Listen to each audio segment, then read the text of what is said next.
Bonjour Evelyne Maître.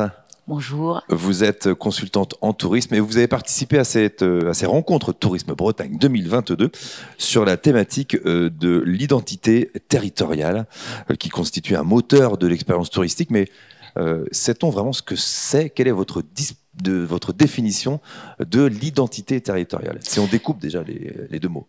Exactement, effectivement, je pense qu'il faut découper les deux mots. Et dans identité territoriale, il y a d'abord territoire et territorial. Et donc, le territoire, qu'est-ce que c'est? C'est une communauté humaine qui partage des valeurs.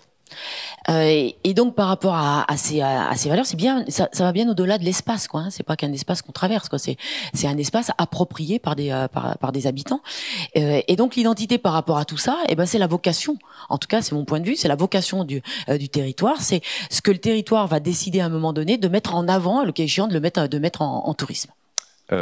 Une notion peut-être un peu sous-exploitée parfois par les acteurs locaux, les acteurs du tourisme en règle générale. Alors, ouais, c'est vrai. Certaines fois, c'est sous-exploité pour deux raisons. C'est parce que déjà, le terme en fait d'identité, certaines fois, fait un petit peu peur, parce qu'on a l'impression que si on travaille sur l'identité, on va se refermer sur soi, alors que c'est un moyen justement de s'ouvrir aux autres. Par contre, ça sous-entend une démarche qui est une démarche qui va aller du passé en disant finalement d'où on vient, quels sont nos marqueurs, quels sont les personnages clés qui ont marqué le territoire, qu'est-ce qu'on est aujourd'hui. Où est-ce qu'on en est? Est-ce qu'on est encore dans nos valeurs ou est-ce qu'on est à contre-valeur? Et quelle vision on a de l'avenir et quel message on veut porter par rapport à cet avenir? Donc en fait, voilà, c'est aussi pour ça que c'est un petit peu difficile pour un certain nombre d'acteurs d'aller dans cette démarche-là. Alors, quand on la connaît, cette identité territoriale, peut-elle contribuer à réunir les habitants et les voyageurs?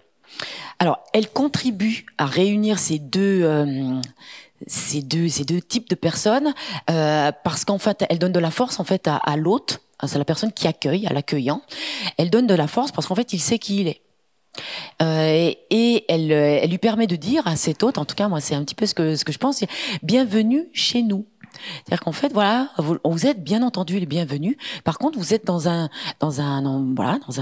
espace, dans un territoire qui a ses valeurs et on va vous permettre de les découvrir. Ça, c'est la première chose du côté de l'hôte. Et puis, on est d'accord qu'il y a un autre hôte, celui qui se déplace et qui va visiter qui va être un habitant temporaire du territoire. Et en ayant cette posture-là, finalement, ce visiteur, il va être plus à même d'essayer il va vouloir comprendre en fait quelles sont les clés de ce territoire, comment comprendre un petit peu quelles sont les valeurs de ces territoires. Il va plus aller dans la découverte et il va être moins dans la consommation. Parce que le bienvenue chez vous, vous faites comme chez vous, finalement, c'est oui, je fais comme chez moi, c'est moi qui décide.